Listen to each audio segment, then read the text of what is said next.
이제 멘토링에 대해서 좀 살펴볼게요. 우리가 이제 보통 이제 흔히 이제 리더들 같은 경우에는 이제 미래 리더를 좀 육성해야 된다라는 그런 책임이 있죠. 그래서 멘토는 이 경험이 적은 구성원, 그러니까 후배죠. 예, 이들을 좀 후원하고 지원하는 어떤 선임이 되는 그런 구성원입니다. 그래서 이제 성공적인 멘토는 이제 훌륭한 교사이기도 해요.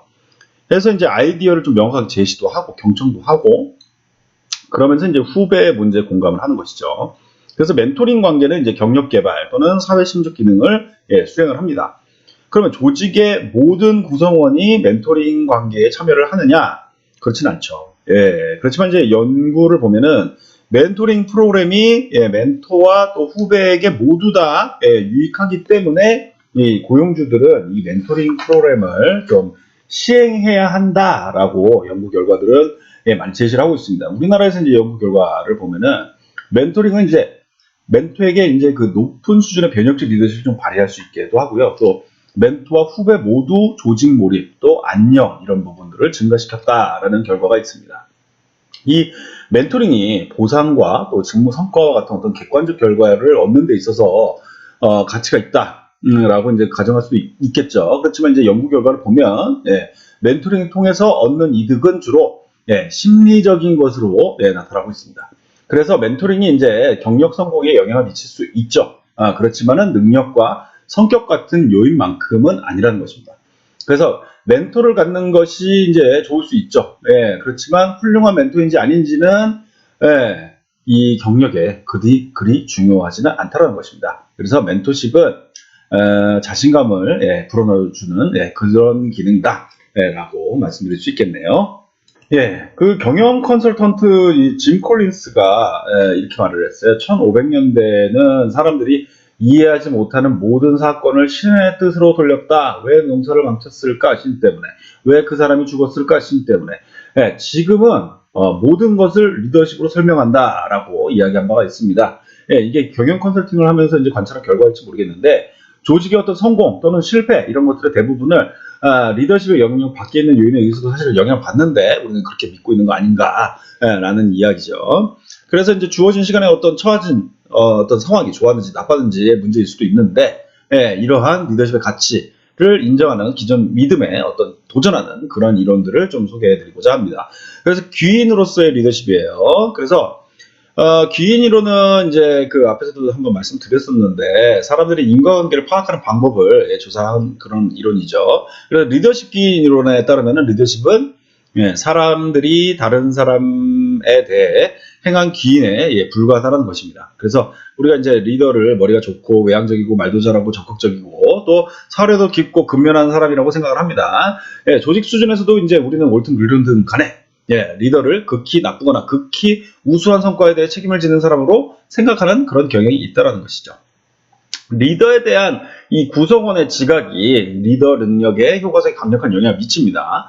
128개 미국 기업에 대한 연구에 따르면요. 최고 경영자의 어떤 카리스마에 대한 지각. 이것이 이제 객관적인 기업 성과를 이끌어내지 못하지만 기업 성과는 카리스마의 지각에 영향을 미친다는 것입니다. 그리고 이제 리더가 이제 스스로 어떻게 평가하는지에 관계없이 리더 행동을 어떻게 지각하느냐에 따라서 구성원들은 실패에 대한 책임을 리더에게 돌리기도 하고 그렇지 않은 경우도 있다는 것입니다.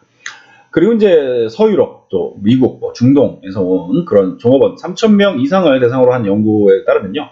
일반적으로 이제 리더십을 낭만적으로 묘사하는 사람들은 자신의 리더를 변혁적으로 믿는 경향이 있다고 합니다. 귀인이론에 따르면요. 업적을 쌓기보다는 리더라는 인성을 보여주는 것이 중요하다는 것인데요.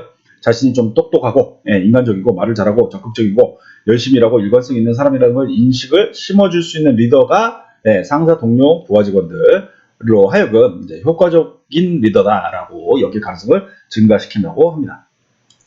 이 리더십의 그 대체 요인과 중화 요인이 있는데요. 많은 상황에서 이제 리더의 행동이 이제 별 영향을 미치지 못한다라고 이제 제시하는 이론이 있어요.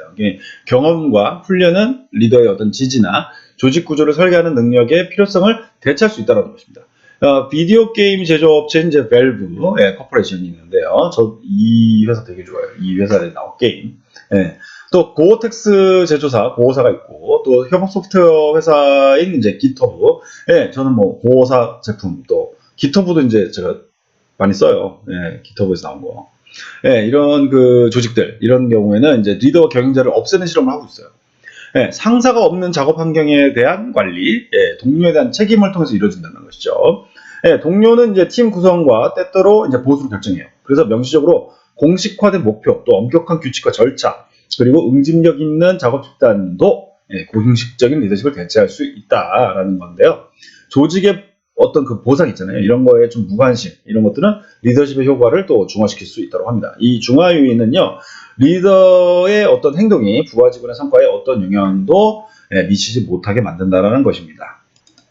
그래서 이제 이 도표를 보시면요, 리더십의 대체 요인과 이제 중화 요인이 이제 그 리더십에 어떻게 영향을 미치느냐를 보는 건데요. 이제 개인 특성으로 이제 경험, 훈련이 있어요. 이게 이제 관계지향적 리더십에는 이제 효과가 없는데, 과업지향적 리더십은 이제 리더십을 대체한다는 것이죠. 그리고 이제 개인 특성 중에 이제 전문 성향, 예, 이런 것도 예, 관계지향적 리더십에서는 예, 리더십을 대체하고, 또 과업지향적 리더십에서도 리더십을 대체한다라고 나오고 있고요. 또 개인 특성 중에 보상에 대해서 이제 무관심한 거 있잖아요. 이게 관계지향적 리더십은 리더십을 중화시키고, 또 과업지향적 리더십에서도 리더십을 중화시킨다라고 보고 있습니다. 또 직무 특성 중에 이제 아주 구조화된 그런 과업들 있죠. 이런 경우에는 관계지향적 리더십에 대해서는 이제 효과가 없는데, 과업지향적 리더십에 대해서는 예, 리더십을 대체하는 예, 그러니까 필요가 없는 거죠. 그리고 피드백을 제공하는 그런 직무 특성, 이것도 이제 관계지향적 리더십에서는 이제 효과가 없는 걸로 나타났지만, 과업지향적 리더십에는 리더십을 대체하는 효과가 있다라고 보고 있고요. 또 내재적인 어떤 만족을 제공하는 거, 이런 것에서는 관계지향적 리더십에서는 리더십을 대체하지만, 과업지향적 리더십에서는 효과가 없는 걸로 나타났습니다. 그리고 이제 조직 특성, 이제 명확하고 공식화된 목표 같은 경우에는 관계지향적 리더십은 효과가 없는데, 과업지향적 리더십에는 리더십을 대체하는 효과가 있고, 또 엄격한 규칙과 절차에서는 관계지향적 리더십에는 효과가 없는데, 예, 과업지향적 리더십은 리더십을 대체하는 효과가 있습니다. 그리고 응집력 있는 작업 집단, 여기서는 관계지향적 리더십에서는 리더십을 대체하는 효과가 있고, 또 과업지향적 리더십에서도 리더십을 예, 대체하는 예, 그러한 효과가 있는 것으로 나타났습니다. 그래서 때로는 이제 그 대체 요인하고 중화 요인 간의 어떤 차이를 좀 구별하기 어려운 경우도 있어요. 만약에 제가 내재적으로 어떤 즐거운 과업을 수행하고 있다라고 하면서는 이제 이 이론은 이제 과업 자체가 충분한 동기를 제공하기 때문에 리더십이 그리 중요하지 않을 것으로 예측합니다. 이 경우에 이제 그 내재적으로 즐거운 과업이 리더십 효과를 중화시킨 것인지, 아니면 그것을 대체하는 것인지, 아니면 모두 다인지, 예, 또는 리더십의 대체 요인들, 예, 뭐 정보 특성이나 과업 특성, 이런 것들이 이제 성과에 중요하지만, 그렇다고 해서 리더십이 성과가 무관한 것은 아니라는 것이죠. 그래서 리더 행동만이 구성원들의 어떤 목표 달성에 영향을 미칠 수 있다는 생각은 굉장히 단순한 사고인 것이죠. 그래서 우리가 이제 구성원의 성과와 만족에 영향을 미친 다양한 변수, 그러니까 태도, 성격, 능력, 뭐 집단 규범, 예, 이런 것들을 이제 제시하고 있는 것이고요. 리더십은 이제 전체 조직 행동 모델에서 제시된 여러 독립 변수 중 하나라는 것입니다.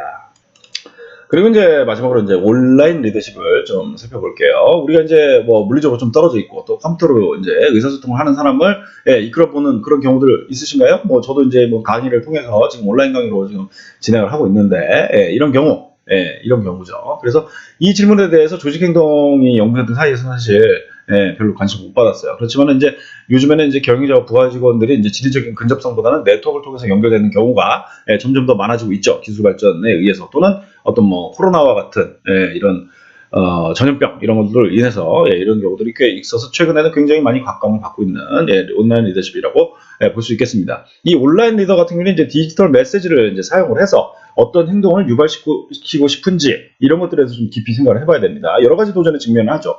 그 중에서 이제 가장 중요한 부분이 이제 신뢰를 형성하고 유지하는 것입니다. 서로의 의도를 잘 알고 있고, 또 다른 사람이 원하는 것을 공감할 때 나타나는 어떤 정체성 기반 신뢰, 이런 것들은 이제 직접적인 상호작용이 없이는 형성되기 어렵습니다. 그리고 이제 온라인에서는 협상 당사자들의 신뢰 수준이 낮기 때문에 협상하기 어렵습니다. 그래서 여러 가지 잠정적인 결론을 내릴 수가 있습니다. 디지털 메시지를 통해서 지지, 신뢰, 영감을 전달하고, 또 다른 사람의 메시지에 있는 감정을 어떤 정확히 읽을 수 있는 능력이 바로 좋은 리더십 스킬에 포함될 것이고요. 예, 또 전자적인 어떤 그런 의사소통에서는 장문 스킬은 어떤 확대된 인간관계 스킬이라고 할 수 있겠습니다.